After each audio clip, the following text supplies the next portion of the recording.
People vanish near this lake without warning. Cars are found locked, camps left untouched. Search teams comb the area for days, then find nothing. No signs of struggle, no clear reason to leave. The disappearances keep happening in the same place, and no one can explain why. A lake defined by administration. Grayling Lake is located in southwestern Montana within the Beaverhead Deer Lodge National Forest. The lake sits at an elevation of roughly 6,000 feet above sea level and covers approximately 850 acres at full pool. It was formed by the construction of Grayling Dam in 1937. The dam was built as part of a federal irrigation project and remains under the authority of the U.S. Bureau of Reclamation. Its purpose has not changed since construction. It stores water for downstream agricultural use in the Big Hole River Basin. There is no town situated on the shoreline of Grayling Lake. The nearest incorporated community is Dillon, Montana, which lies more than 30 miles to the east by road. Access to the lake is provided primarily by Montana Highway 278 and a series of U.S. Forest Service roads. These roads are unpaved for significant stretches and are maintained seasonally.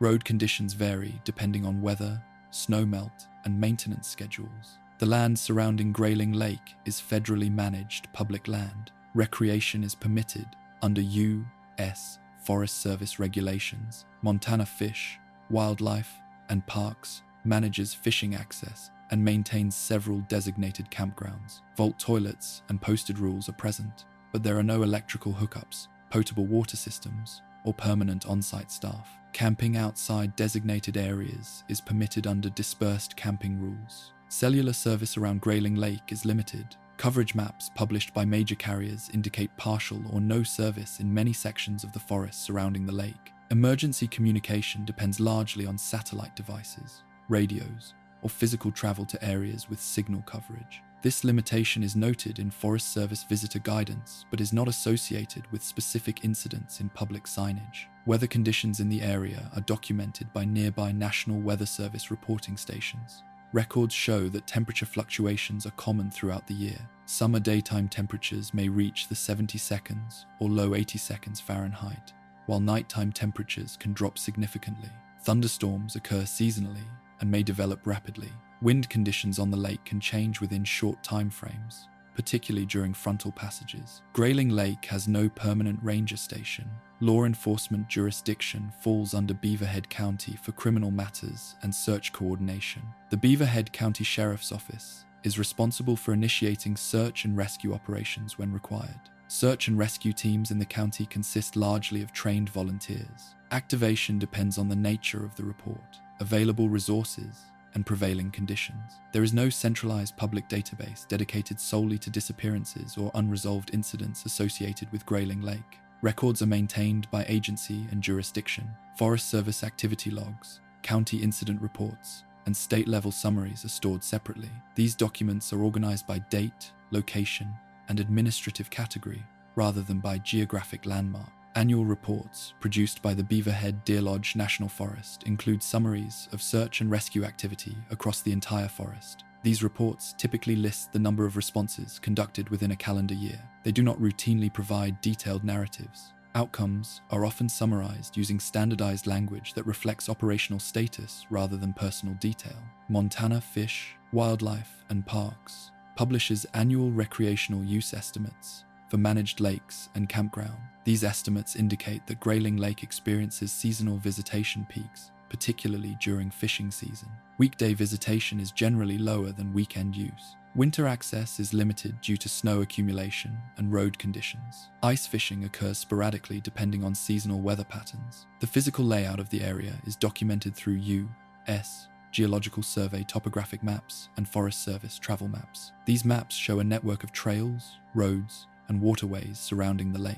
Trail maintenance is conducted on a rotating basis depending on budget allocations and environmental conditions. Some routes are designated for motorized use, while others are restricted to foot or horseback travel. Grayling Dam is inspected under federal dam safety protocols. Inspection reports focus on structural integrity, water management, and compliance with safety standards. These inspections are conducted at scheduled intervals. The reports are technical in nature and do not address recreational activity beyond general access considerations. Signage at Grayling Lake is consistent with standard Forest Service and state recreation postings. Notices typically address camping regulations, fire restrictions, boating rules, and wildlife considerations. Cold water warnings and life jacket advisories are posted near boat access points. These signs do not reference specific past incidents or historical events. Administrative responsibility for Grayling Lake is divided among agencies. The U.S. Bureau of Reclamation manages the dam and water storage functions. The U.S. Forest Service manages surrounding land use and access. Montana Fish, Wildlife, and Parks manages recreational fishing and campground infrastructure. Beaverhead County authorities handle law enforcement and emergency response coordination. Each agency maintains its own records according to internal policy. Public information releases related to search and rescue activity in Beaverhead County typically address the forest as a whole rather than individual locations. Statements issued by county officials emphasize that many responses involve overdue parties, lost hikers, or mechanical issues. These communications do not generally remain archived in a centralized public location beyond local news coverage. Historical documentation related to Grayling Lake focuses primarily on its construction and resource management role. Photographs and engineering records from the late 1930s show the dam site prior to flooding. Subsequent decades saw little structural change. The surrounding forest landscape appears consistent across historical imagery. There are no monuments, plaques, or interpretive displays at Grayling Lake referencing past emergencies or notable events. The site is not designated as historically significant beyond its function as an irrigation reservoir.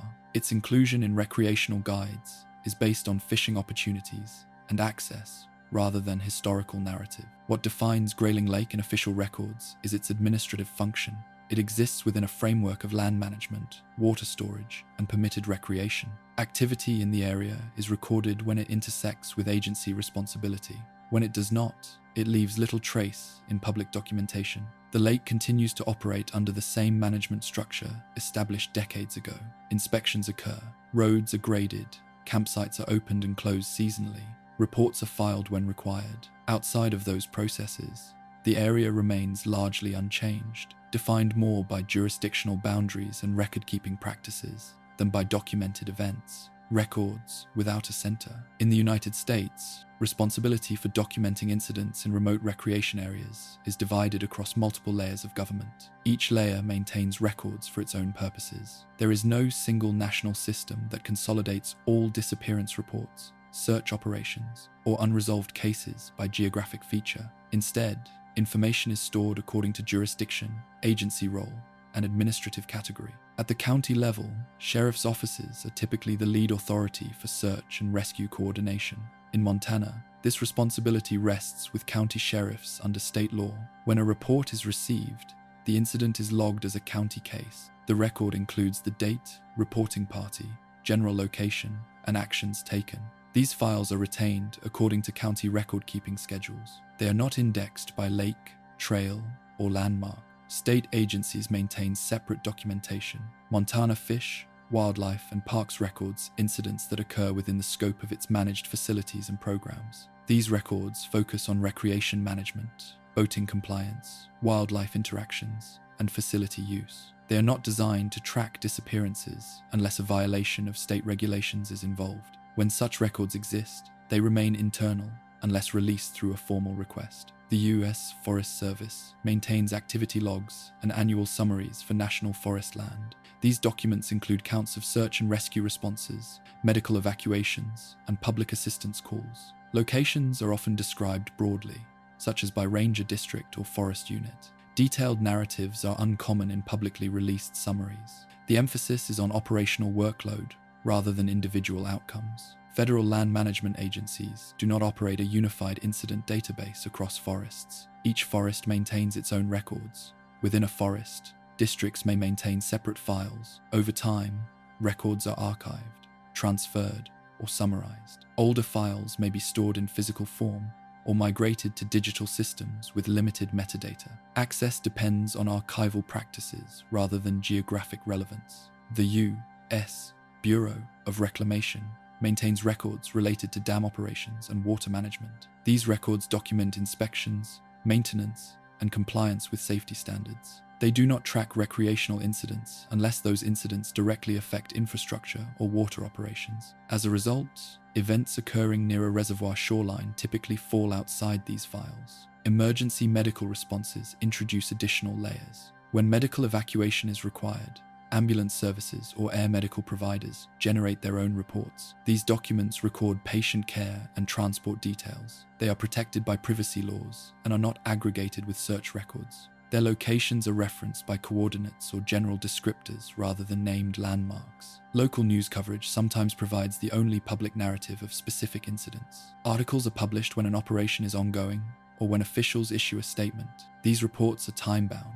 Once an operation concludes or is suspended, follow-up coverage is inconsistent. Archives remain searchable by date or headline, not by location category. The National Incident Management System provides a standardized framework for emergency response, but it does not require centralized public reporting of outcomes. Incident command structures generate internal documentation during operations. After-action reports may be completed, but they are not routinely released or compiled into public datasets. Their purpose is operational review rather than public record. Freedom of Information Act requests can access certain federal records, but responses depend on how files are indexed. Requests must specify date ranges, case numbers, or administrative units. Requests for all incidents associated with a specific lake or trail may return partial results if those terms were not used in original documentation. At the state level, missing person reports are often entered into databases managed by law enforcement. These databases are designed to track individuals rather than locations. When a person is reported missing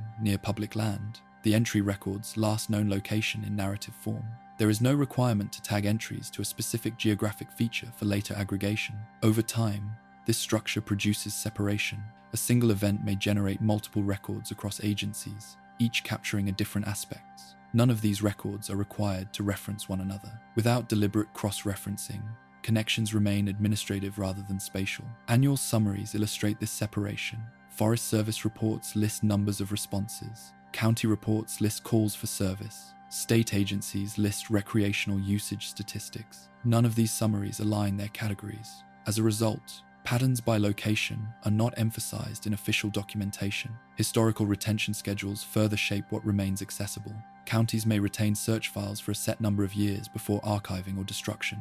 Federal agencies follow their own schedules. Digital systems change. Older records may exist only as scanned documents or microfilm.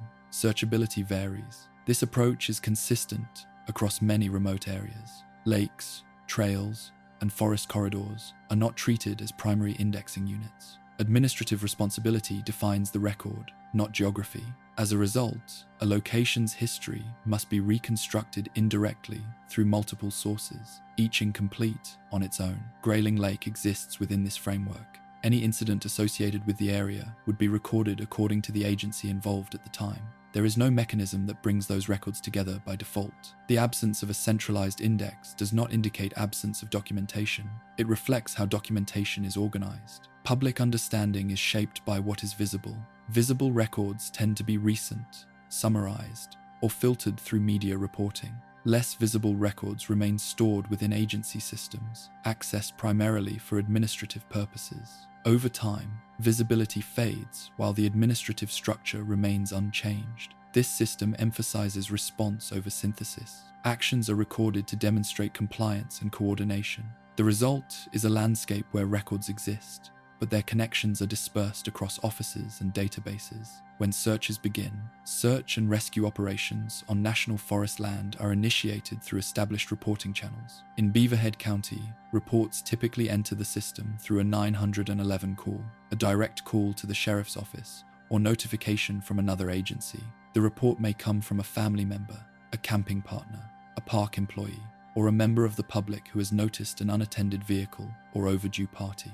Each report is logged with a time and source. The initial determination made by dispatch personnel concerns urgency.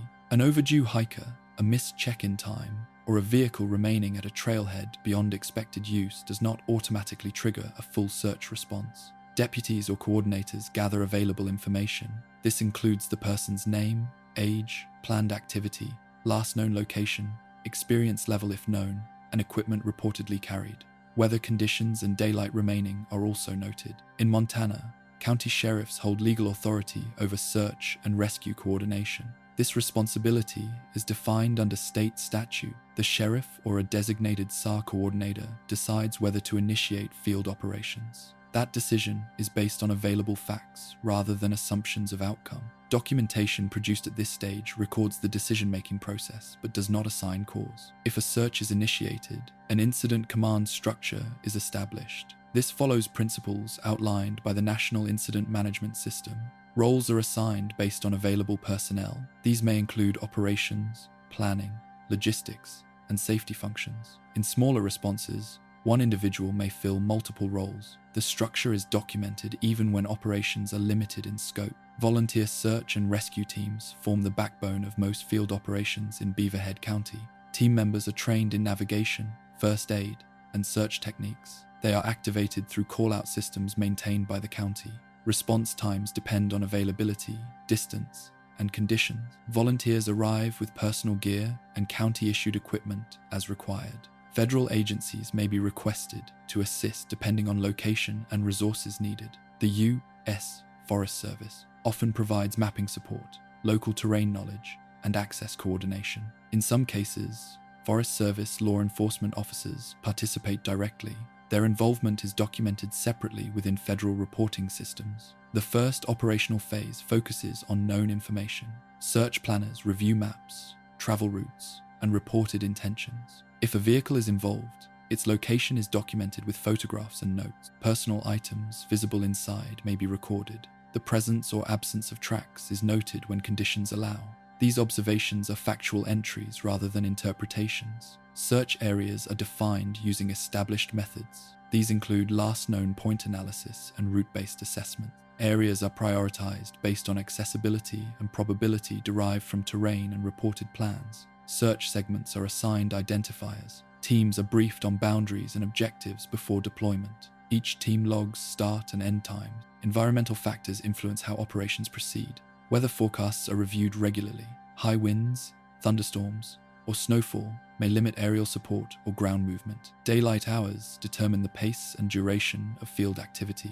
These constraints are documented in operational logs without narrative expansion. Aerial resources are used when available and appropriate. This may include fixed-wing aircraft or helicopters operated by state or federal partners. Flight paths are planned to cover designated search areas. Observations from the air are communicated to ground command. These observations are logged as sightings, confirmations, or negative findings. Medical considerations are addressed throughout the operation. Searches are monitored for fatigue, dehydration, and exposure. Safety officers track risk conditions. Injuries to search personnel are recorded as separate incidents. These records are maintained independently from the missing person case file. Communication during searches relies on radio systems, satellite devices, or cellular networks where coverage exists. Message traffic is logged. Times of contact, updates, and task completions are recorded. Communication gaps caused by terrain or weather are noted when they occur. As time progresses, the scope of a search may expand or contract. Decisions are made during operational briefings. These briefings review completed assignments, new information, and resource status. Adjustments are documented in planning notes. The language used remains procedural. Family members or reporting parties may be present near the command post. Their interactions with coordinators are documented when they provide information relevant to the search. Public information statements may be issued through the sheriff's office. These statements typically confirm that a search is ongoing and request specific information if needed. Search operations do not proceed indefinitely by default. At certain points, the sheriff must evaluate continuation. Factors include area coverage achieved, probability of detection, weather trends, and resource availability. When field operations are reduced or suspended, that decision is recorded. Suspension does not indicate resolution. It marks a change in activity status. Suspended searches may be reactivated if new information emerges. Additional reports, sightings, or discoveries can prompt renewed field activity. These subsequent operations are logged as new phases under the original case number. Each phase generates its own set of records. Throughout the process, documentation serves administrative and legal purposes. Logs demonstrate actions taken, resources used, and decisions made. They are not designed to create narrative accounts. Details outside operational relevance are excluded. the focus remains on procedure and accountability. After active operations conclude, records are archived according to county policy. Some summaries may be included in annual reports. Detailed logs are retained for a defined period. Access to these records depends on public records, law, and privacy considerations. The initiation of a search follows a consistent framework. Reports are received, decisions are made, resources are deployed, actions are recorded. This structure applies regardless of location. Lakes, trails, and forest corridors are treated as environments rather than subjects. The process remains the same even as the terrain changes. Grayling Lake falls under this system. Any search associated with the area would begin through these steps. The framework governs response. It does not adapt its documentation to the character of a specific place. What remains in the record reflects that structure. The point last confirmed. In search documentation, the last confirmed point is treated as a fixed reference. This evidence may include eyewitness statements, time-stamped photographs, vehicle placement, written permits, or electronic data such as GPS tracks. The designation is administrative rather than interpretive. It does not suggest why movement occurred beyond that point. Establishing the last confirmed point begins with information collection. Coordinators gather statements from companions, witnesses, or reporting parties. These statements are recorded with attention to time, location, and conditions. Discrepancies between accounts are noted but not resolved at this stage. Each account is preserved as given, with attribution and context. Physical indicators are documented when available. A parked vehicle may serve as a reference point. Its location is recorded using coordinates or mapped features. The condition of the vehicle is noted, including whether it appears disabled, locked, or recently used. Items visible inside may be listed if they relate to planned activity. This information is recorded without inference. Trail registers, when present, provide additional data. Some trailheads include voluntary sign-in logs. Entries may list names, destinations, and dates. These logs are photographed or transcribed during searches. Absence of an entry is also noted. The presence of a name does not confirm departure time or route completion. Electronic data may contribute to confirmation. GPS devices, fitness trackers, or mobile phones sometimes provide location histories. Access to such data depends on device recovery, user permissions, and technical feasibility. When available, data points are documented with timestamps and coordinates. Gaps in data are recorded as such. Interpretation is deferred. Environmental context is recorded alongside location. Weather conditions at the time of last confirmation are noted using available reports. Daylight hours, precipitation, and temperature are included. Terrain features are described using map references rather than narrative language. These details provide operational context rather than explanation. The concept of confirmation excludes assumption. A reported plan does not constitute a confirmed location. A destination mentioned before departure is not treated as evidence of arrival. Similarly, absence from a planned return point does not establish a new confirmed location. Documentation maintains this distinction consistently. In areas like Grayling Lake, confirmation points often involve access features. Boat launches, campgrounds, and trail intersections serve as common references. These locations are mapped precisely. Photographs may be taken to document conditions at the time of search initiation. These images become part of the case file. Tracks and physical traces are considered when conditions allow. Footprints, tire marks, or disturbed vegetation may be observed. When such traces are present, their location and direction are recorded.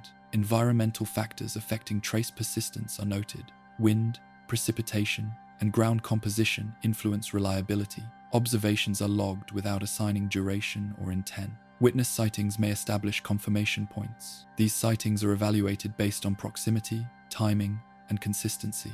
Each sighting is recorded with the witness's position and line of sight. Descriptions are documented verbatim when possible. Confirmation depends on corroboration rather than confidence expressed by the witness. When multiple potential confirmation points exist, planners prioritize the most reliable. Reliability is defined by verifiability rather than sequence. A later unverified sighting does not replace an earlier confirmed location. Documentation reflects this hierarchy clearly. The chosen point is identified as the operational reference. Maps used during this process are standardized. Topographic maps, satellite imagery, and Forest Service travel maps are combined. The confirmed point is marked physically and digitally. Coordinates are shared across teams to ensure consistency. Updates are logged if new confirmation emerges. The confirmed point guides initial search segmentation. Areas surrounding it are defined using distance and terrain parameters. These parameters are based on established search planning methods. The documentation records the rationale in brief operational terms. It does not speculate on movement beyond known data. In some cases, confirmation is limited. A vehicle may be found without a clear timeline. A campsite may show signs of use without indicating departure direction. In such situations, the confirmed point remains broad. Documentation reflects uncertainty explicitly. Absence of precision is recorded as a condition rather than resolved. Time plays a role in confirmation. The interval between last contact and report influences data quality. Longer intervals increase uncertainty. This factor is noted in planning documents. It affects resource allocation but does not alter the definition of confirmation. Confirmation points are not static across the life of a case. New information may emerge. Additional witnesses, recovered devices, or discovered items can establish a later confirmed location. When this occurs, documentation is updated. Previous points remain in the record. The transition is logged with time and source. Items recovered during searches are documented carefully. Clothing, equipment, or personal effects are photographed in place before collection. Their location is recorded precisely. Recovery does not automatically establish confirmation of presence at that point unless corroborated. Documentation maintains this distinction. Legal considerations influence confirmation documentation. Records must withstand review. Language remains factual. Terms implying intent or cause are avoided. This consistency protects the integrity of the record and ensures clarity across agencies. Public statements regarding confirmation points are limited. Officials may release general information, such as last known area, without precise coordinates. This practice balances transparency with privacy and operational concerns. The public record therefore contains less detail than internal files. Over time, confirmation points become fixed references within case files. They are cited in summaries, reports, and reviews. They anchor the administrative narrative without expanding it. The record reflects what can be confirmed and nothing beyond that. In landscapes like those surrounding Grayling Lake, confirmation often depends on minimal evidence. Sparse visitation and limited infrastructure reduce available data. This condition is acknowledged in planning notes. It shapes expectations without altering procedure. The confirmed point functions as a boundary between certainty and uncertainty.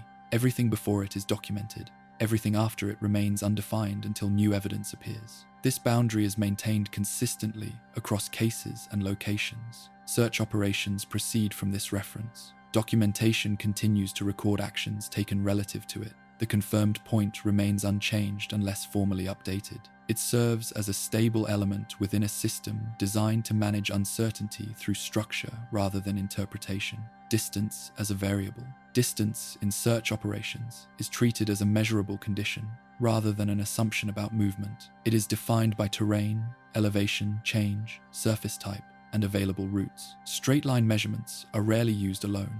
Instead, planners rely on travel distance as it exists on the ground. This distinction is reflected in operational documents and mapping tools. Topographic maps form the baseline for distance assessment. Contour lines indicate elevation gain and loss. Slopes are calculated using established formulas. Steeper terrain reduces expected travel speed. These calculations are standard practice in wilderness search planning and are applied regardless of location. The data used is derived from publicly available mapping sources. Trails, roads, and water features modify distance estimates. A maintained trail allows for more predictable movement than open forest. Unmarked routes introduce variability.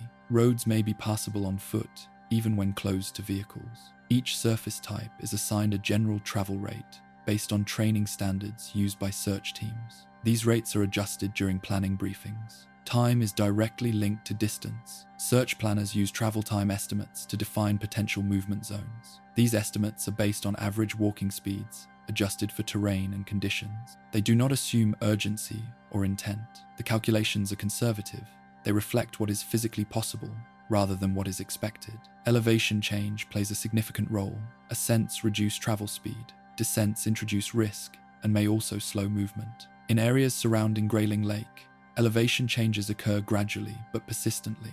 ridges, drainages, and rolling terrain create cumulative elevation gain that is not always apparent from visual observation alone. This factor is documented in planning notes. Vegetation density affects distance calculations. Forested areas slow movement compared to open meadows. Fallen timber, undergrowth, and uneven ground increase effort. These conditions are noted during ground reconnaissance. Adjustments to travel estimates are made based on observed conditions rather than map appearance alone. Water bodies alter movement patterns. Lakes, streams, and marshes create boundaries that may redirect travel. Shorelines may be uneven or obstructed. Crossing points are limited. Planners document known access points and likely crossing locations based on map data and field knowledge. Weather conditions modify distance as a variable. Rain reduces traction. Snow obscures terrain features. Wind affects travel across open areas. Temperature influences endurance. These factors are incorporated into planning adjustments. Search segments are defined using distance thresholds. These thresholds represent how far a person could have traveled within a given time frame under average conditions. Segments are assigned identifiers and boundaries. The process is methodical. Each segment represents an area to be searched rather than a prediction of location. Distance estimates are revised as searches progress. Teams report actual travel times and conditions encountered. These reports inform updates to planning assumptions. If movement is slower than estimated, search areas may be adjusted. These revisions are logged. The rationale is operational rather than interpretive. In some cases, distance is constrained by infrastructure. Roads, fences, and designated trails channel movement. In other cases, the absence of infrastructure increases variability. Grayling Lake's surrounding area includes both maintained access points and large sections of undeveloped forest. This mix is noted in planning documents. Distance is also influenced by equipment. Foot travel differs from travel with watercraft or vehicles. If a boat is involved, distance calculations incorporate water travel speeds and access limitations. If no boat is documented, water travel is not assumed. Documentation maintains this separation clearly. Search planners avoid extending distance estimates beyond reasonable limits without evidence. The goal is coverage, not speculation. Expanding search areas requires justification based on time elapsed, terrain, and new information. Each expansion is documented as a decision point. Historical data informs distance modeling. Search and rescue training materials include statistical summaries of travel distances observed in past cases across various terrains. These summaries provide ranges rather than expectations. They are used as reference points. Local conditions always take precedence over generalized data. In administrative records, distance appears as measurements, not narratives. Maps include scale bars. Logs include mileage covered by teams. These entries demonstrate effort and coverage. They do not describe experience. The language remains functional. Public statements about distance are typically simplified. Officials may reference general areas or distances without detail. This simplification reflects communication needs rather than the complexity of internal planning. The underlying documentation remains more precise. Distance calculations also affect resource allocation. Larger areas require more personnel. Travel time affects shift length and safety considerations. These factors are documented in logistics planning. They influence decisions about continuation or suspension of operations. Uncertainty is acknowledged explicitly. Planners note when distance estimates are based on limited data.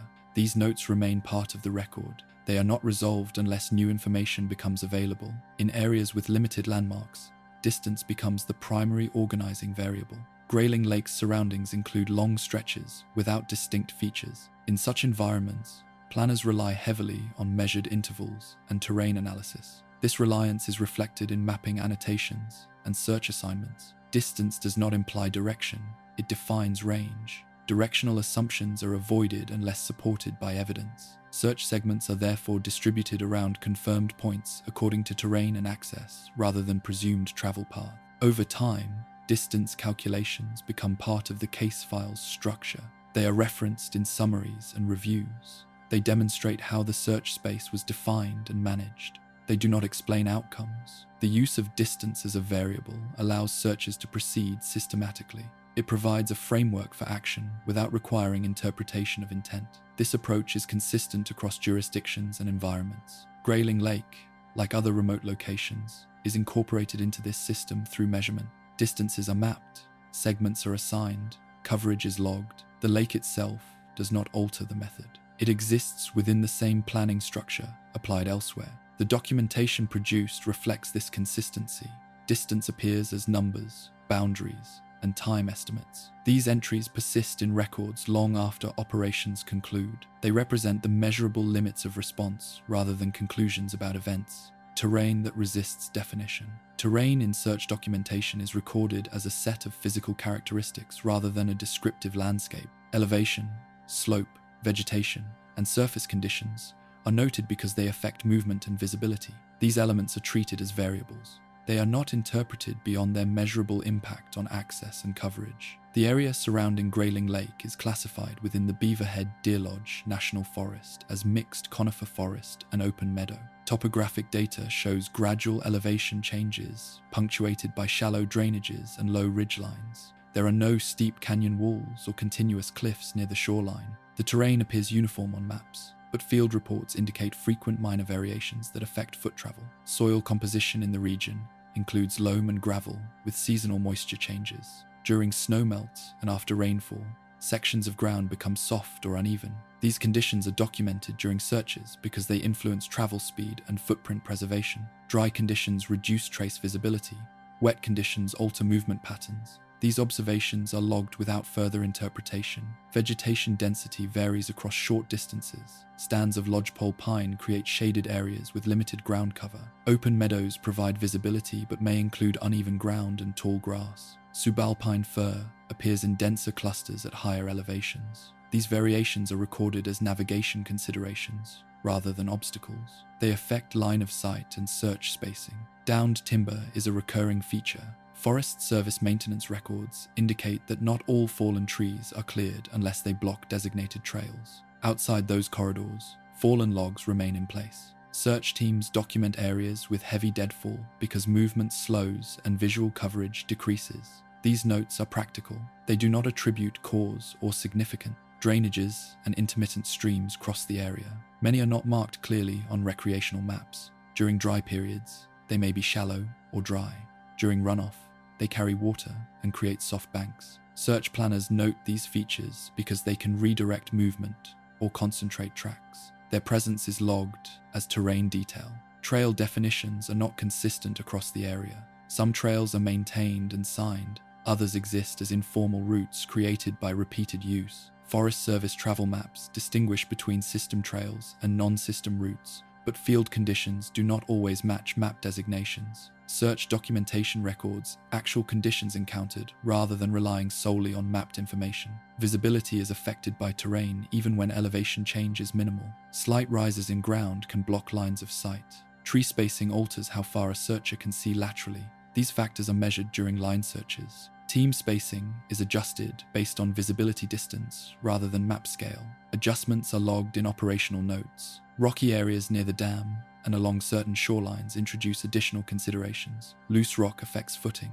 Searchers note these zones for safety reasons. These areas are documented because they influence travel time and risk management, not because they imply activity. Seasonal changes alter terrain classification.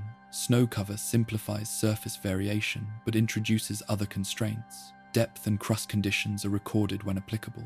In winter operations, snow machines or skis may be used if permitted. These decisions are documented under logistics rather than terrain analysis. Water levels at Grayling Lake fluctuate according to irrigation demands and seasonal input. Shoreline exposure changes over time. Areas that are submerged during high water may be exposed later in the season. Search planners consult reservoir-level data when evaluating shoreline areas. These changes are recorded as factual conditions. Mapping tools used during searches include USGS topographic maps, Forest Service travel maps, and satellite imagery. Each source provides different levels of detail.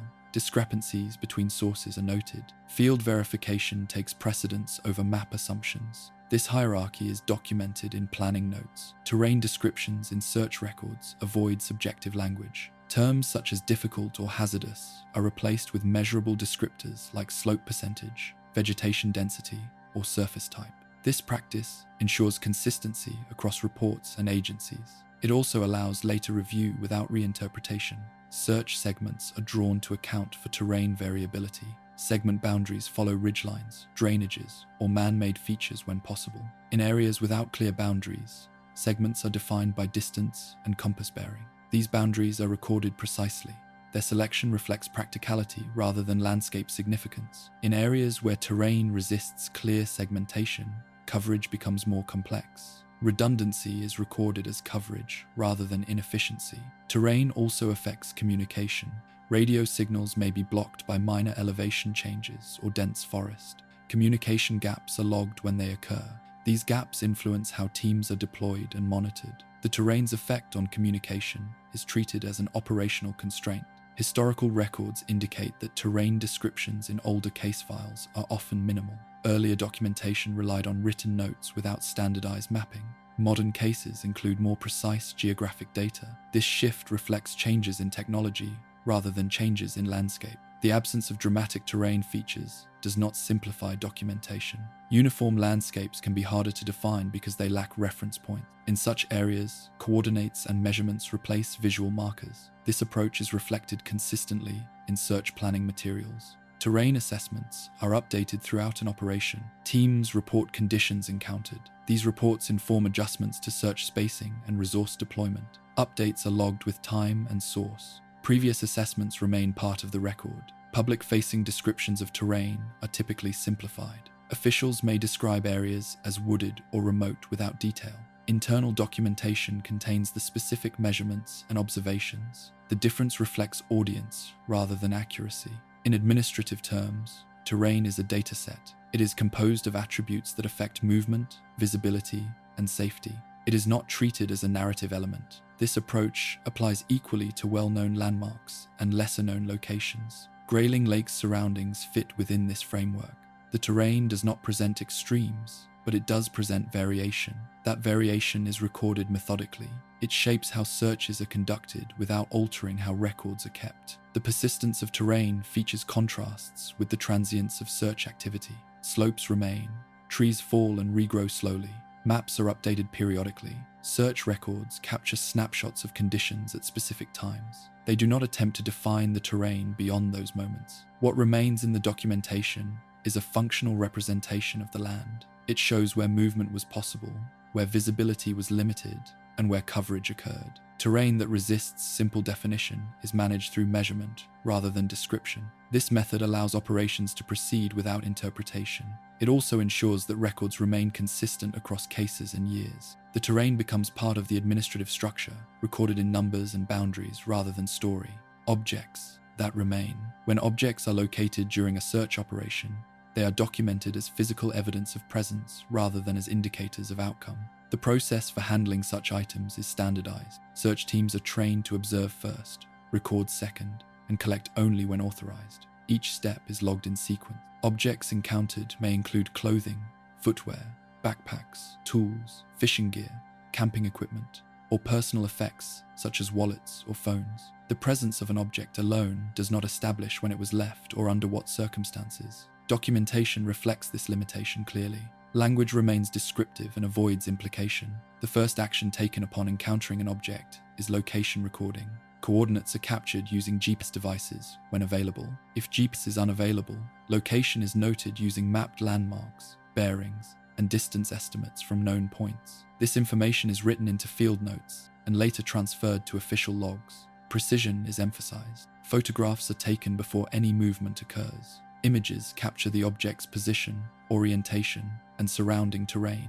Multiple angles are used when possible. Scale references may be included. These photographs become part of the case file. They are time-stamped and attributed to the reporting team. Condition is documented next. This includes visible wear, damage, moisture, and cleanliness. Clothing may be noted as folded, scattered, or layered. Equipment may be intact or partially disassembled. These descriptions are factual. They do not attempt to reconstruct events. Absence of damage is recorded with the same attention as presence. Environmental context is recorded alongside the object. Ground surface, vegetation density, slope, and proximity to water or trails are noted. Weather conditions at the time of discovery are included. These details provide operational context for future review. They are not used to infer cause. If multiple objects are found, each is documented separately. Proximity between items is recorded in measured terms. Directional relationships are described using compass bearings. Assumptions about sequence or movement are avoided. Each item retains its own entry in the record. Authorization to collect objects depends on agency policy and case status. In some cases, items are left in place after documentation. In others, they are collected as potential evidence. Collection is logged with time, personnel involved, and method of transport. Items that are collected are secured according to protocol. Packaging prevents contamination or degradation. Labels include case number, item description, and location data. These steps are administrative requirements rather than investigative actions. Not all objects are associated with the subject of a search. Recreational areas contain unrelated items left by other visitors. Determining relevance requires corroboration. Items inconsistent with the subject's reported equipment are documented, but may be categorized as non-relevant. This categorization is noted explicitly. Ownership confirmation is handled cautiously. Family members or companions may identify items based on description or photographs. Such identifications are recorded as statements. They do not alter the original documentation. The item's recorded condition and location remain unchanged. In some cases, objects are found outside expected search areas. When this occurs, search planners reassess coverage. The reassessment is documented as an operational adjustment. The object itself is not treated as explanatory. It is treated as new data requiring incorporation into planning. Objects may be discovered during initial searches or during later, unrelated activities. Hikers, hunters, or maintenance crews sometimes encounter items after active operations have concluded. Reports from these discoveries are logged as new information. Response decisions are documented separately from the original search timeline. Time affects interpretation, but not documentation. Objects exposed to weather degrade, fabric fades, metal corrodes. These changes are noted when observed. The record reflects current condition without attempting to establish duration of exposure beyond what can be stated directly. Electronic devices introduce additional procedures. Phones, GPS units, or cameras may contain data. Accessing that data requires authorization and technical support. Device condition is documented first. Data retrieval, if attempted, is logged as a separate action. Results are recorded without interpretation. Objects found near water require specific handling. Water exposure affects materials differently. Items recovered from shorelines or shallow water are documented with water level data when available. Reservoir levels and recent changes are noted. These details establish context rather than explanation. Search records distinguish between objects found by search teams and those turned in by the public. Public submitted items are logged with reporting party information and discovery location as described. Verification may be limited. These limitations are recorded in the file. Not all documented objects remain in evidence indefinitely. Retention schedules apply. Items may be returned to families, stored, or disposed of according to policy. Each disposition is recorded. The original documentation remains part of the permanent case record. Public communication regarding objects is limited. Officials may confirm that items were found without detail. This practice balances transparency with privacy and investigative considerations. As a result, public understanding of object discovery is often incomplete. In administrative summaries, object discovery may be reduced to brief notation. A line item may state that personal effects were located. Detailed descriptions remain in supplemental files. Access to those files depends on records, law, and case status. Objects do not conclude searches by default. Their discovery may prompt expansion, reduction, or redirection of effort. These decisions are documented separately from the object record. The object remains a data point within a broader operational framework. In environments like those surrounding Grayling Lake, objects may persist unnoticed for extended periods. Sparse visitation and seasonal access affect discovery likelihood. This condition is noted in planning considerations. It does not alter documentation standards. The presence of objects introduces complexity without narrative.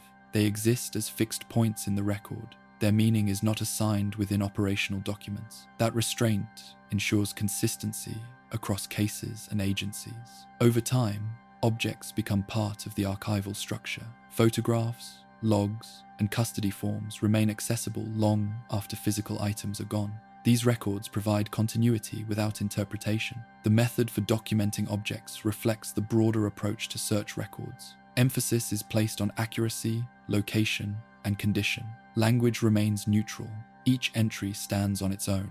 Grayling Lake, as a managed recreation area, does not change how objects are handled. Procedures apply equally across forests and reservoirs. The lake's remoteness affects discovery, timing, but not documentation. What remains in the record is a series of observations. Objects are noted where they were found, as they were found, and by whom they were found. Beyond that, the documentation does not extend. This approach preserves clarity. It allows records to be reviewed without embedded assumptions. Objects remain as entries in a system designed to record presence without narrative, time without resolution. Time in search documentation is recorded as a sequence of measurable intervals. It is tracked from the moment a report is received through each operational phase that follows. Dates, times, and durations are logged precisely. These entries serve administrative and legal purposes. They do not imply progress or outcome. The initial timestamp marks the report. This may be the time a call is received, or when information is relayed from another agency. The record distinguishes between the time of report and the time an event is believed to have occurred. When the latter is unknown, that uncertainty is noted explicitly. No estimate replaces a missing time. Activation time is recorded separately. This marks when the sheriff or designated coordinator authorizes field operations. The interval between report and activation is logged. Reasons for delay, such as information gathering or daylight considerations, may be noted in brief operational terms. These notes remain factual. Each operational period is defined by start and end times. Search teams log when they depart, when they return, and when assignments conclude. Breaks are recorded. Weather interruptions are noted. These entries form a continuous timeline. Gaps are documented rather than inferred. Time influences search planning through daylight cycles. Sunrise and sunset times are referenced using official tables. Night operations are documented differently from daytime activity. Limitations imposed by darkness are noted.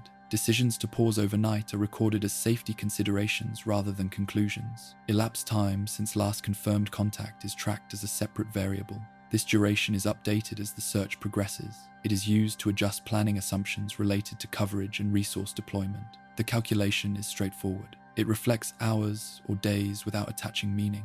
As operations continue, time is segmented into operational periods. These periods may align with shifts or calendar days. Each period generates its own set of logs. At the end of a period, a status update is recorded. The language used describes actions taken and areas covered. It does not assess likelihood. Suspension of active searching is documented with a timestamp.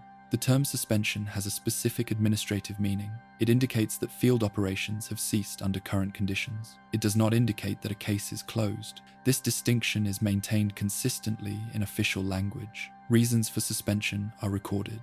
These may include weather, area coverage achieved, diminishing probability of detection, or resource limitations. Each reason is stated in operational terms. The decision is logged by the authority responsible. The time of suspension becomes a reference point in the record. After suspension, time continues to be tracked. Subsequent information, sightings, or discoveries are logged with new timestamps. If a search is reactivated, that activation is recorded as a new phase. The duration of inactivity is noted. The case file reflects continuity rather than closure. Long intervals may pass between phases. During these periods, no field activity occurs, but the case remains open administratively. Records may show months or years with no entries. This absence is not annotated. It reflects inactivity rather than resolution. Annual reports sometimes summarize time indirectly. They may list the number of search days or total hours expended. These figures aggregate multiple cases. Individual timelines are not preserved in these summaries. Detailed timing remains within case files. Time tracking also applies to resources. Equipment usage, vehicle hours, and personnel time are logged. These entries support reimbursement and reporting requirements. They do not contribute to narrative understanding. Their purpose is accountability. Public communication simplifies time references. Officials may state that a search has been ongoing for a certain number of days. Exact hours and phases are usually omitted. This simplification does not reflect the detail maintained internally. Legal and records retention considerations shape how long files remain accessible. Counties retain records according to policy. Federal agencies follow schedules that may differ. Over time, access to detailed timelines may be limited to archived formats. The timestamps themselves remain unchanged. Historical case reviews rely on time logs to reconstruct sequence. These reviews examine what actions occurred and when. They do not interpret why outcomes differed. The time record supports review without speculation. In areas with seasonal access, time interacts with environmental change. Snow cover, vegetation growth, and water level shifts occur as time passes. These changes are noted when relevant. They do not alter past documentation. They provide context for later activity. Grayling Lake's seasonal patterns influence when searches can occur. Timestamps anchor these observations. The passage of time also affects public attention. Initial reports generate interest. Over time, attention diminishes. This change is not reflected in official records. Documentation remains consistent, regardless of external focus. Time does not resolve cases within the administrative framework. It marks intervals between actions. A case may remain open with no activity for extended periods. The record accommodates this without annotation. When remains are located or a subject is found, time is recorded as an endpoint for active searching. Even then, additional documentation may follow. Investigations, notifications, and administrative closure generate further timestamps. Until such an endpoint occurs, time continues to accumulate without resolution. The treatment of time in search records is consistent across locations. Whether near Grayling Lake or elsewhere, the same logging practices apply. Time is measured, segmented, and preserved. What remains in the file is a timeline without narrative. It shows when actions occurred and when they stopped. It does not suggest why events unfolded as they did. This approach ensures clarity. It allows records to be reviewed independently of interpretation. Time exists as a neutral dimension within the documentation. Grayling Lake, as a location, does not alter this practice. Searches associated with the area would generate the same time-based records as any other location. The lake remains constant while time passes around it. The accumulation of timestamps forms the structure of unresolved cases. They persist as markers of action taken and action paused. Beyond that, the record remains silent. Notices without detail. Public information released during search operations follows established communication practices. These practices are designed to provide confirmation of activity without disclosing sensitive details. In Beaverhead County, official statements are typically issued by the sheriff's office or a designated public information officer. The timing and content of these notices are guided by operational needs and privacy consideration. Initial notices often confirm that a search is underway. They may include the general area involved, such as a section of national forest or a named landmark, and the date the operation began. Names may be released if next of kin have been notified and if disclosure is considered appropriate. When names are withheld, statements indicate that identification is being protected, pending notification or verification. Details about circumstances are limited. Statements do not typically describe how a person went missing or what events preceded the report. Language focuses on the fact of the search rather than its cause. This approach is consistent across cases and locations. It reflects policy rather than discretion tied to a specific incident. Geographic references are often broad. Notices may refer to a lake, trail system, or forest district without precise coordinates. This practice reduces public interference with operations and limits the spread of unverified information. Internally, detailed maps are used, but these are not shared publicly during active searches. Descriptions of resources deployed are usually general. Statements may note the involvement of search and rescue teams, law enforcement, or aerial support. Numbers of personnel or equipment types are sometimes mentioned, but not consistently. When included, these details serve to confirm effort rather than strategy. Updates during ongoing searches are infrequent. Agencies may issue periodic statements indicating that efforts are continuing. These updates often repeat initial information with minor changes, such as the passage of time or adjustments to the search area. The language remains neutral and procedural. When searches are suspended, public notices reflect that status change. The term suspension is used explicitly. Statements clarify that suspension does not mean the case is closed. This clarification appears consistently in official communication. Reasons for suspension may be stated in general terms, such as weather conditions or area coverage achieved. Requests for public assistance are carefully framed. If authorities seek information, they specify what type of information is relevant. This may include sightings, vehicle descriptions, or contact history. Notices include contact numbers or instructions for reporting tips. They do not invite speculation or interpretation. Photographs may be released if available and appropriate. These images typically show the missing individual as provided by family or official records. Clothing descriptions may be included if they are considered helpful. The presentation remains factual. There is no narrative accompanying these images beyond identification. Media outlets reproduce official statements with minimal alteration. Headlines may emphasize the fact of disappearance or the duration of the search, but the underlying information originates from agency releases. Follow-up reporting depends on continued activity or new developments. In the absence of updates, coverage diminishes. Public records laws shape what information can be released. Certain details are exempt during active investigations or search operations. Agencies balance transparency with legal obligations. As a result, notices often omit information that exists in internal records. After a search is suspended, public communication typically decreases. There may be a final notice confirming suspension status. Subsequent statements are uncommon unless new information emerges. The absence of further updates does not indicate inactivity at the administrative level. It reflects communication policy. Long-term cases may reappear in public notices if remains are discovered or if searches are reactivated. These notices reference prior activity briefly. They do not provide a comprehensive history. The focus remains on the current development. In some instances, information is released through annual reports or public meetings. These references are general.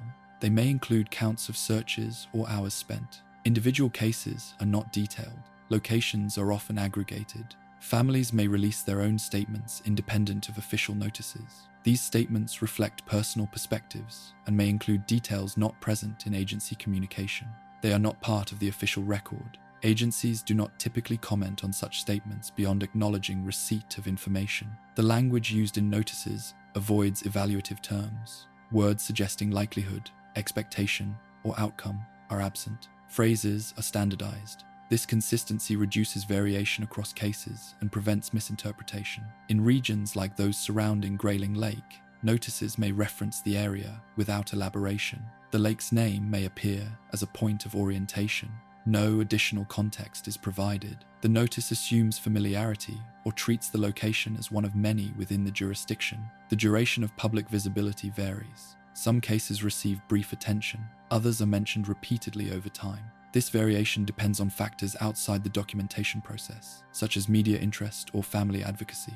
Official notices remain consistent, regardless of external attention. Records of notices are retained as part of case files. Copies of press releases, social media posts, and media inquiries are archived. These records show what information was released and when. They do not capture public response. In later reviews, notices serve as reference points. They indicate when information entered the public domain. They do not expand upon internal records. Reviewers rely on operational logs for detail. The absence of detail in public notices is intentional. It preserves operational integrity and privacy. It also results in a public record that is incomplete by design. This incompleteness is a feature rather than a gap. Over time, the accumulation of notices across cases creates a pattern of limited disclosure. Each notice stands alone. There is no mechanism to connect them by location or circumstance in public view. This communication approach applies across jurisdictions. Whether a search occurs near a lake, trail, or forest road, notices follow the same structure. Variation is minimal. Language remains controlled. Grayling Lake's association with notices would follow this pattern. Any public reference to the area would be brief and factual. Details beyond confirmation would remain internal. The public-facing record, therefore, consists of fragments. Dates, names, and general locations appear. Context does not. The internal record contains more, but access is limited. Notices without detail form the visible layer of search documentation. They acknowledge action without describing process. They mark moments without explaining them. This layer persists in archives and media databases. It remains accessible long after other records are archived. It shapes public understanding by what it excludes. The structure of these notices reflects administrative priorities. Information is released to inform, not to explain. That boundary is maintained consistently. As time passes, notices become isolated references. Without additional releases, they stand as brief confirmations of activity. They do not resolve questions. This approach ensures uniformity.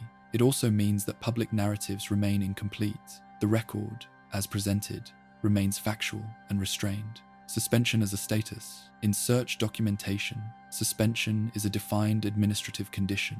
It indicates that active field operations have ceased under current circumstances. The term has a specific meaning within county and agency records. It does not signal completion, resolution, or closure. This distinction is stated explicitly in operational guidelines and is reflected consistently in written reports. The authority to suspend a search rests with the county sheriff or a designated incident commander acting under that authority. In Montana, this responsibility is established by statute. The decision is made after reviewing operational factors rather than outcomes. These factors are documented at the time of decision and entered into the case file. Suspension decisions follow a formal review process. Search planners present information regarding area coverage, environmental conditions, personnel availability, and probability of detection. This information is summarized in planning notes. The language used remains procedural. Statements describe what has been done and what conditions exist at that moment. Area coverage is assessed using maps and logs. Search segments marked as completed are reviewed. Overlaps are noted. Gaps are identified if present. The assessment focuses on whether additional field searching is likely to yield new information under existing conditions. This assessment is recorded without reference to expectation. Environmental conditions are a common factor.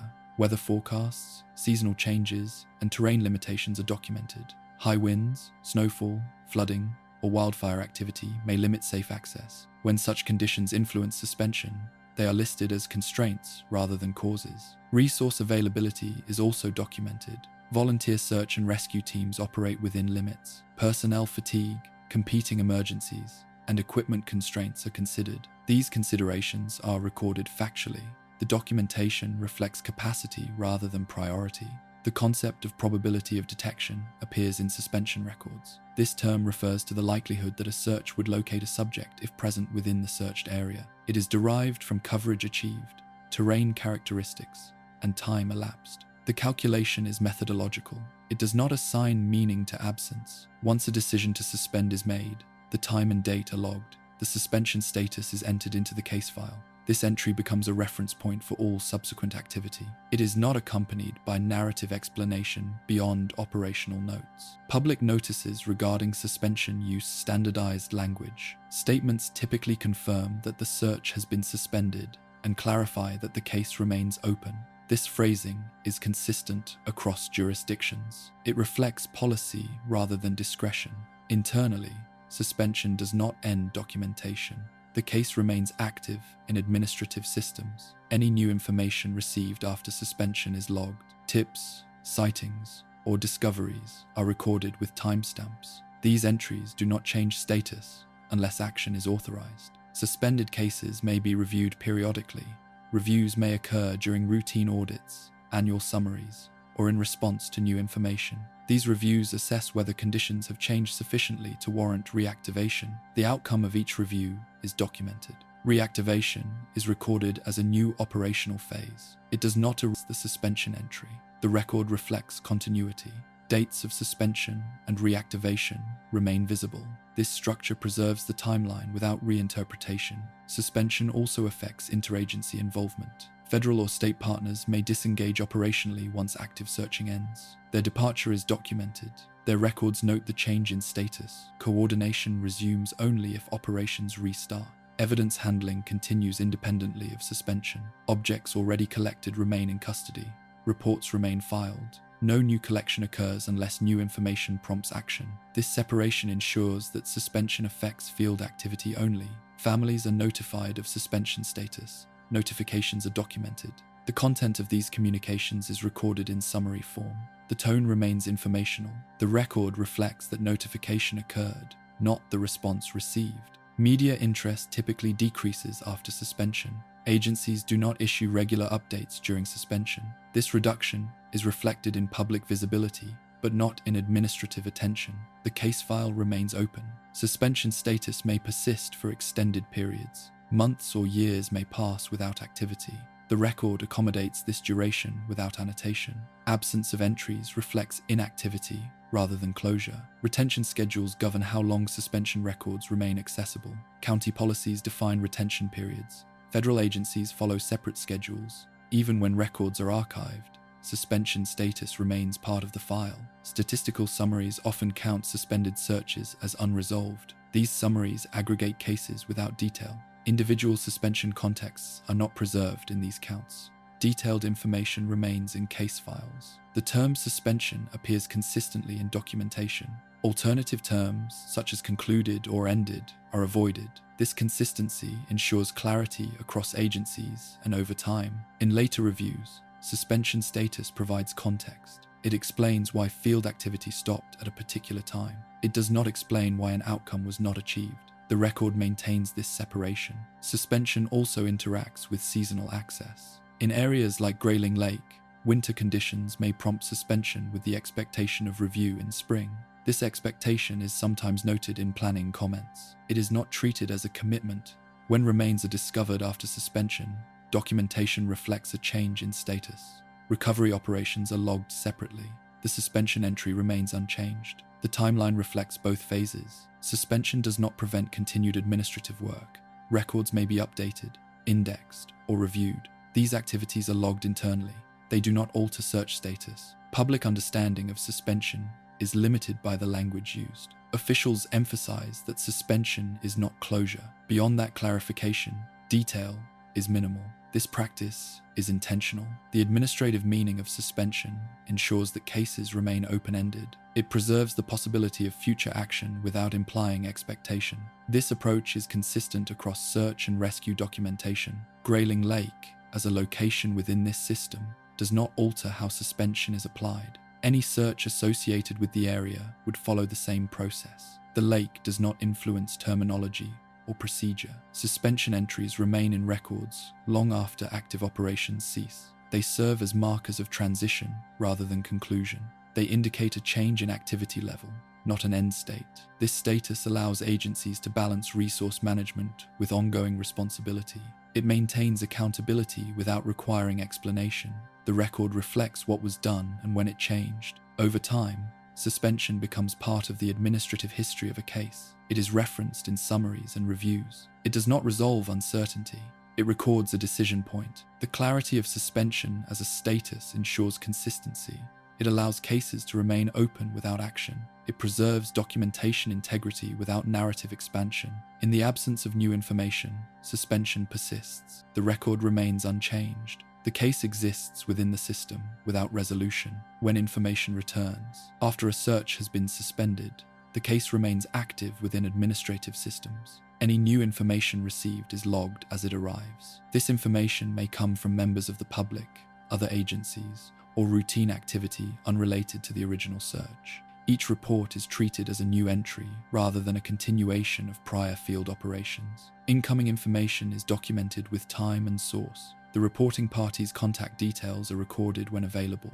The content of the report is transcribed or summarized accurately. Statements are preserved without interpretation. If the information involves a location, that location is recorded using the same standards applied during active searches. Types of information vary. Reports may include possible sightings, discovery of objects, or statements from individuals who were previously unavailable. Some reports originate from hikers, hunters, anglers, or maintenance crews who encounter something during normal use of the area. Others may come from agencies reviewing older files or conducting unrelated work. Each piece of information is evaluated for relevance. Evaluation focuses on verifiability rather than plausibility. Coordinators assess whether the information can be corroborated through independent means. This assessment is documented in brief terms. Information that cannot be verified is still logged. It is not discarded from the record. Location-based reports receive particular attention.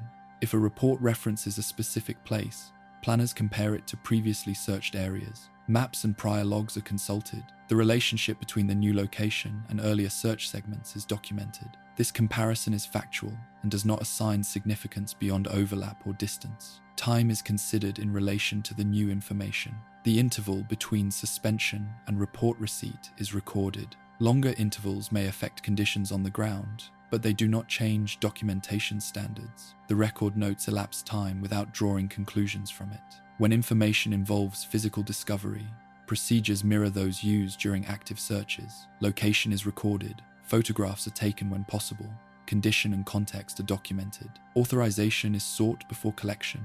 These actions are logged as a new operational activity if initiated. Not all new information results in reactivation. Coordinators determine whether field action is warranted based on available facts. Criteria include specificity of location, credibility of source, and potential for confirmation. Decisions not to reactivate are documented with rationale stated in operational terms. If reactivation occurs, it is entered as a new phase under the existing case. The date and time of reactivation are logged. Resources deployed and actions taken are documented separately from prior phases. The suspension entry remains intact in the timeline. Information may also be forwarded to other agencies. For example, a report involving federal land may be shared with the U.S. Forest Service. This transfer is documented. Each agency maintains its own records of subsequent actions. Public communication following new information is limited. Agencies may confirm that a tip is being evaluated. Details are not released unless field operations resume or a significant development occurs. This restraint is consistent with earlier communication practices. In some cases, information received after suspension is determined to be unrelated. This determination is documented. The report remains part of the file. It may be referenced in future reviews, even if no action was taken at the time. Annual summaries may note the number of tips received after suspension across all cases. These summaries do not detail individual reports. The granular record remains in case files. Over time, multiple reports may accumulate. Each is logged separately. Patterns are not formally identified unless they prompt operational action. The record preserves entries without synthesis. The evaluation process emphasizes consistency. The same standards apply regardless of how much time has passed. Old cases are not treated differently in documentation terms. The age of a case is recorded, but does not alter procedure. In regions with seasonal access, information often arrives during periods of increased activity. Summer visitation generates more reports. Winter conditions reduce incidental discovery. These patterns are noted in planning reviews but not emphasized in individual case files. Grayling Lake, as a managed recreation area, is subject to routine human activity. New information may emerge during fishing season, maintenance work, or unrelated searches. Each report is logged according to the same framework. Information that does not lead to action still contributes to the administrative record. It shows that the case remains open to review. It demonstrates that reports are received and assessed. In later audits or reviews, post-suspension information provides context. It shows how cases evolve without active searching. It also demonstrates decision-making over time. The return of information does not resolve a case by default. It creates a decision point. That decision point is documented. The outcome may be reactivation, monitoring, or no action. This structure allows agencies to remain responsive without committing resources unnecessarily. It balances openness to new data with operational constraints. The documentation reflects this balance. Over extended periods, information may become sparse. Months or years may pass between reports. The record accommodates these gaps. No annotation is added to explain absence. When remains are discovered through unrelated activity, the case status changes. Recovery operations are logged. The timeline reflects this development. Prior information remains part of the record. The handling of returned information emphasizes process over outcome. Reports are received, evaluated, and logged. Decisions are made and recorded. Interpretation is avoided. This approach ensures that cases remain administratively active without narrative expansion. It preserves a clear record of what was known and when it was known. Grayling Lake does not alter this process. Any information associated with the area is handled within the same system. The lake remains a reference point rather than a variable. The accumulation of post-suspension information reflects the open-ended nature of unresolved cases. Each entry stands alone. Together, they form a record of ongoing attention without resolution, a location that persists. Grayling Lake continues to exist as a managed reservoir within the Beaverhead Deer Lodge National Forest. Its physical characteristics remain stable within regulated limits. Water levels fluctuate seasonally based on irrigation demand and inflow, but the shoreline, access points, and dam structure remain consistent from year to year. These conditions are documented through routine inspections and maintenance records. The dam at Grayling Lake remains under the authority of the U.S. Bureau of Reclamation. Inspection schedules follow federal dam safety protocols. Reports focus on structural integrity, spillway condition, and water control systems. Recreational activity is not a primary subject of these reports unless it intersects with infrastructure or safety requirements. Surrounding land use is governed by federal land management policy. The U.S. Forest Service oversees access roads, trail maintenance, and dispersed recreation guidelines. Montana Fish, Wildlife and Parks manages fishing regulations and campground infrastructure. Each agency operates independently within its jurisdiction. Coordination occurs when necessary, but records are maintained separately. Seasonal patterns continue without interruption. Summer months bring increased visitation for fishing and camping. Winter conditions limit access due to snow accumulation and road closures. These patterns are reflected in recreational use estimates and maintenance schedules. They do not change in response to individual incidents. The physical landscape shows gradual change over time. Trees fall and regrow. Trails shift slightly due to erosion and maintenance. Shoreline exposure varies with water level. These changes are documented through mapping updates and field observations. They are not linked to specific events unless they affect access or safety. Administrative records accumulate independently of the landscape. Each search operation, inspection, or maintenance activity generates documentation. These records are stored according to agency policy. They reference dates, locations, and actions taken. Over time, the volume of records increases, while the location itself remains functionally the same. Search-related records, when they exist, are filed within broader systems. County case files, Forest Service logs, and state summaries reference the area only as needed. There is no cumulative file dedicated to Grayling Lake as a subject. The lake appears intermittently in records rather than as a continuous entry. Public-facing information about Grayling Lake remains focused on recreation and access. State and federal websites describe fishing opportunities, campground rules, and seasonal conditions. Safety advisories address weather, cold water, and limited services. These descriptions do not change based on past search activity. Maps continue to present the area as navigable public land. USGS topographic maps, Forest Service travel maps, and digital mapping platforms show roads, trails, and water features. Updates occur periodically. The representation of the lake remains consistent across editions. Local knowledge persists through routine use. Anglers, campers, and maintenance personnel develop familiarity with access routes and conditions. This knowledge is informal. It is not centralized or recorded unless it intersects with official activity. The absence of permanent staff means observations are dispersed. Emergency response capability remains defined by jurisdiction. Beaverhead County retains responsibility for search coordination. Volunteer search and rescue teams maintain readiness through training and equipment maintenance. Federal and state partners remain available under established agreements. These structures persist regardless of whether they are actively engaged. Records retention policies determine how long documentation remains accessible. County records may be archived after defined periods. Federal records follow separate schedules. Over time, older files may be stored off-site or in digital archives. The lake's presence in these records becomes less visible as access requires specific retrieval. Media references to Grayling Lake appear sporadically. Articles typically focus on recreation, weather, or regional events. When search activity is reported, coverage is time-limited. Archived articles remain searchable by date or headline, rather than by location index. The absence of a centralized narrative does not reflect inactivity. It reflects how information is organized. Administrative systems prioritize function and jurisdiction. Places are referenced as coordinates or names when necessary. They are not treated as ongoing subject. Grayling Lake continues to be listed in fishing reports and recreational guides. Stocking schedules, species information, and access notes are updated annually. These publications emphasize use rather than history. Past incidents are not included. Environmental monitoring continues independently. Water quality measurements, wildlife surveys, and vegetation assessments occur as part of broader programs. These datasets include the lake as one site among many. They do not integrate search or incident records. The persistence of the location contrasts with the episodic nature of documentation. Records appear when action occurs. Between those moments, the lake exists without administrative attention beyond routine management. This pattern is consistent with other remote recreation sites. Infrastructure remains minimal. Campgrounds retain basic facilities.